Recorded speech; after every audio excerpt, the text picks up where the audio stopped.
All right, so we left off with Unit 8.2, Part 1, talking about how Bismarck had seen the Catholic Center Party and the SPD as major threats to imperial power and was setting about to destroy them. And we said, spoiler alert, that he was going to be unsuccessful here. So we need to talk about Germany under Chancellor Bismarck because he is still going to be an important part of our leadership and only answers to the Kaiser Wilhelm. So between 1871 and 1890, Bismarck will establish an integrated political and economic structure for Germany while dominating European diplomacy. So this is kind of before he goes after those other parties, before he goes after the Catholic Center Party, before he goes after the Social Democratic Party, or SPD. He is also going to unify Germany's monetary system and establish an imperial bank while strengthening already existing banks. He's also going to develop universal German civil and criminal codes and establish compulsory military service. And then what is really going to be a mission of Bismarck is going to be what's called Kulturkampf. And Kampf means struggle. So if you remember then culture, pretty easy to determine what that means. So it is a culture struggle or a struggle for civilization. And this is where Bismarck is going to start to go after the Catholics. He is going to seek to limit the influence of the Catholic Center Party in light of Pope Pius IX's declaration in 1870 of papal infallibility. And you should remember, we've talked about this several times. This is the sixth time now. What is that declaration of papal infallibility? That is the syllabus of errors. And this is the same Pope. He is going to say, the Pope is infallible when it comes to things of religion. And this is where Bismarck is really going to see the Catholics as an issue because he believes that the Catholics are going to have loyalty more to the Pope and to Catholicism than they are to the nation. If you remember, also most of the German states in the north were Protestant, so we have several German states that would not be supporting the Catholic Party. The Catholic Party then will be particularly strong in the southern states, and that's where Bismarck is concerned. And he is going to try to drive them in the Catholic Party in the south underground. And actually, he tries so hard to force the Southern Catholic Party underground that an assassination attempt will take place or aimed at Bismarck due, to the Pope's language towards him. Not that the Pope said, go out and kill Bismarck, but this is incendiary language where you're, talking so negatively about someone that then someone goes, aha, I should go and kill that guy. So yeah, there is a failed assassination attempt, and this is going to upset Bismarck even more against the Catholics. Oh, they tried to kill me. And so, although he tries to drive them underground, he's ultimately going to fail to suppress the Catholic Center Party. Because something else is going to happen. He's actually going to realize that he might need this Catholic Center Party's help down the road, and that's because he is much more fearful of the Social Democratic Party, or the SPD. And remember, those are Marxist views within this party. This is socialism, communism, and they are advocating sweeping social legislation and seeking universal suffrage and genuine democracy, which, remember, we talked about Germany did not have. It wants to demilitarize the German government. This is that growing socialism in Germany due now because Germany has had its industrial revolution. And so those things we talked about much earlier in England with socialism and communism going on and those thoughts of political parties is going to hit in Germany now for us here. Bismarck is going to be unsuccessful in limiting the Social Democratic Party's sway or pull, although he will be able to drive it underground. The reason that Bismarck is against the Social Democratic Party so much is something else we're going to talk about in just a little bit, and that is what's gone on in France and what's known as the Paris Commune, and he does not want that to happen in Germany. And so as we get there, you're going to see why. So Bismarck is going to institute a set of sweeping reforms in order to minimize the threat from the left, or our socialists, those who are wanting social reform Marxist. He is going to try to make reforms in, kind of like, you remember England, we talked about being a teapot. He's going to try to make some reforms for workers that will pull them over on his side and keep them away from the SPD. And so he's, in 1879, he's going to institute a protective tariff which instituted to maintain domestic protection, so to protect the jobs of domestic workers, and also implement a modern social security law, which will set Germany ahead of the rest of Europe and the United States, because they are the first to do so with modern Social Security. National sickness and accident insurance laws will be passed in 1883 and 1884. Just to let you know, we won't get any of these Social Security kind of reforms until the 1930s in the United States. They're about 50 to 100, but to do about 50, 70 years ahead of us there. So we'll get old age pensions and retirement benefits established in 1889. Child labor will be regulated. All of these reactions to the Industrial Revolution and improved working conditions. However, despite a better standard of living, workers did not leave the SPD like Bismarck had wanted them to do. Yet Bismarck was able to gain support from the workers and successfully again bypass that middle class. He is going to be able to keep the middle class out of politics because he's keeping the workers from having everything they want, but keeping a check there. So able to successfully bypass the middle class, pulling enough workers into his support to keep popular, to keep things as he wants to go. But then we're going to have something happen. In 1888, we're going to get what is known as the Year of Three Emperors, because Kaiser Wilhelm I is going to die. And then his son, Frederick III, is going to come on, but he will die 3 months later into his rule. And I promise you guys, there's still some pretty snazzy facial hair going on here.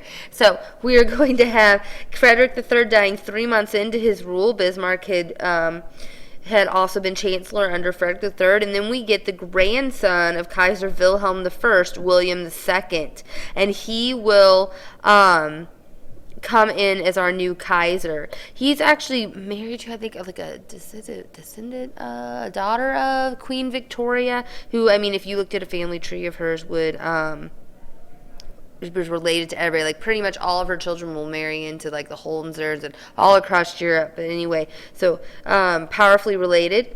And he is actually opposed to Bismarck's renewed efforts to outlaw the SPD. And it is even maybe stated that Bismarck, knowing that Wilhelm II was against his policies, was trying to plan a coup against William II. But either way, whether it was because William II got maybe informed that there was a coup, or just knew from Bismarck's reactions that Bismarck and he were not going to work well together, William II, saying that he wanted to gain support of the workers, will force Bismarck to resign because he opposes Bismarck's, campaign against the SPD, or Social Democratic Party. So he pushes him out of office, Bismarck out of office in the 70s, and then William II is really, he hates democracy. He does not like the programs of Bismarck. He believes in divine right. He doesn't believe that these dumb masses should be able to vote. And so, kind of an old school ruler. Some would say that he kind of has like a compensation personality. He had been born with a withered left arm. And so for some of this saying that, feeling weaker because of a physical ailment, that he's trying to compensate and make up for this, he's always dressed in military gear and kind of obsessed with swords. And he thinks maybe it's because he's a Hohenzollern, that he is a military expert, but, by all accounts that I've read or heard about, he is not. And he is going to be the Kaiser that leads us up into World War I, and by all accounts is lazy, lacks patience, kind of all over the place, can't stay focused. And so we're going to see this as we move forward here now with the last of the three emperors of Wilhelm II. So that's going to now move us into, we're going to need to do the same thing with the French, bringing us up to the eve of World War I. And so this is the Third French Republic. I have first and second here because I wanted to remind you of the time periods of the first and second. So we had the First Republic, if you remember from the French Revolution, that's during the times of Robespierre, 1792. And then we have the Second French Republic, which taken place during the revolutions of 1848, and actually equaled the Second Empire under Napoleon III. Excuse me. And so what will bring us into the Third French Republic is going to be the time period after the Franco-Prussian War. And so the Paris Commune, if you'll pay attention here to the vocabulary I just had mentioned before in Germany, this is what Bismarck was so afraid of happening in Germany, was what will happen here in France, the Paris Commune from 1870 to 1871. And so here we are, 1870, Napoleon III's Second Empire collapsed when he was captured and France was defeated by Prussia in the Franco-Prussian War. And a new National Assembly will be put in place. It will last from 1871 to 1875 and was created with Adolphe Thiers, here's his picture here, as its chief executive. However, we don't have everyone on board very quickly here in this time period. And so the Paris Commune is actually going to be a group of radical communists who are going to lay siege to Paris. They are those who want to revive Jacobism.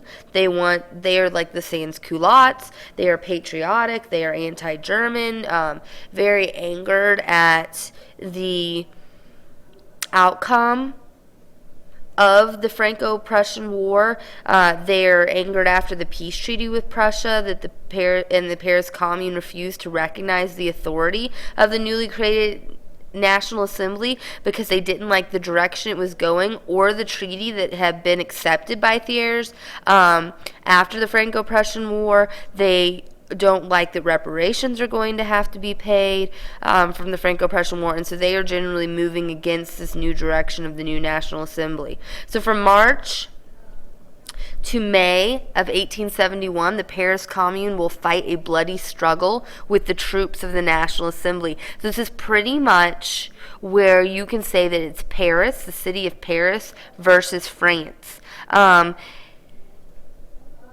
And as you can imagine, Karl Marx is going to get very excited at this time. Yes, he's still alive, but barely. Going to get very excited because what's he thinking? He's saying, oh, the workers are rising up. The workers of the world shall unite. And this is where it's going to start.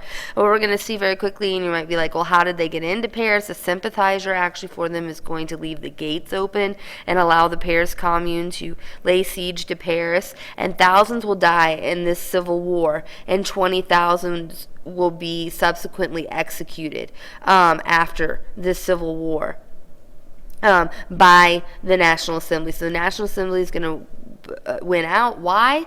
Well, thank you, George Haussmann, Baron von Haussmann, because of those white boulevards, our sans-culottes or Jacobins, our new Paris Commune can't build the barricades that they wanted to keep out the troops of the National Assembly. And so they are going to lose. Thousands will die. 20,000 will be executed by Adolphe Thiers in the National Assembly. And Thiers' defeat of the Paris Commune and other firm measures will lead France on a road to recovery. So this is shut down fairly quickly. They will execute many people, and we're going to see France on its way to recovery. And so this is where we get into the Third French Republic, and it will be established in 1875 after this, civil war by the Paris Commune.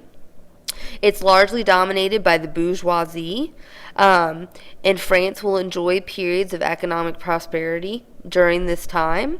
The Third French Republic is going to be born, however, due to this Paris Commune, into an atmosphere of class hate and social terror. A constitution, however, will be provided for the Republic. And it will include a chamber of deputies, which have the most power. They were elected now by our universal suffrage. Remember, France had led the way in universal suffrage. And they will have a weak president. Finally, the French say, we shouldn't have a strong ruler. Just like, wow, it took you till Napoleon III to figure that out. So the president was weak, an anti-strong ruler now in France, and the Senate was indirectly elected. And so our weak president, or our president with little power here, is going to be Leon Gambetta, and he will lead, and here's a picture here of Mr. Leon. He will lead the Republicans during the early years of the Republic, and he is going to be able to establish parliamentary supremacy while preaching equality of opportunity. Reforms during this time period of the Third French Republic are going to be that trade unions will finally be fully legalized. Remember, those that have been suppressed at times by Napoleon III. And Jules Ferry is going to establish secular education. So here, no church education and reform.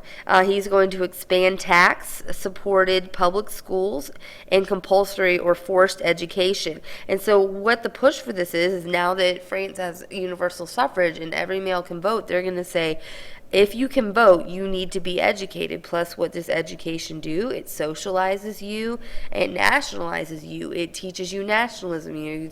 I pledge allegiance to the flag, all of those things. And so education is going to be forced and tax supported. During the Third Republic, the French government will fall actually dozens of times, and we're going to see here coming back as we pick up in class next time that the multi-party system results in ever-shifting political coalitions. And so we're going to pick right up with the challenges to the Republic that are actually going to come from the right or the conservatives. And that would be this coalition kind of called the Action Française, led by Charles Marat. And this is going to be our conservatives advocating for an authoritarian government with a strengthened military. They want one strong person and a military rule. And so we'll see the challenges that are going to cause this Third Republic to fall several times, and the challenges that the Republic will face when we pick up with class on Wednesday.